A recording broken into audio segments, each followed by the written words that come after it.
Hello and welcome to PH Maths. Today's explainer is conditional probability, the chance of A happening given that B has already happened. By the end of this video, you'll know the formula, the new universe way to think about it, and the difference between conditional and joint probability. Definition.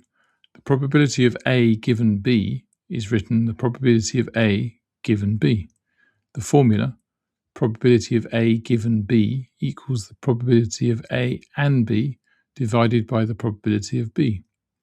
The overlap on top, the condition on the bottom. The given is the new starting point. Everything is reweighted against B already having happened. Key insight: the given event becomes your new universe. You stop caring about what's outside it. Then within that new universe, work out the chance of A. So if you're told someone is a girl, your universe shrinks to just the girls. Within the girls, what fraction play hockey? That's your conditional probability. Common mistake: confusing the probability of A given B with the probability of A and B. The first is conditional. Given B has happened, what's the chance of A? Whereas the second is joint, the joint chance of both A and B happening.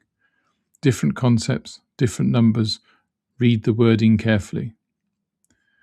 Quick example, class of 30, 16 girls, and 10 of those girls play hockey. Probability of a hockey given girl, restrict to the girls.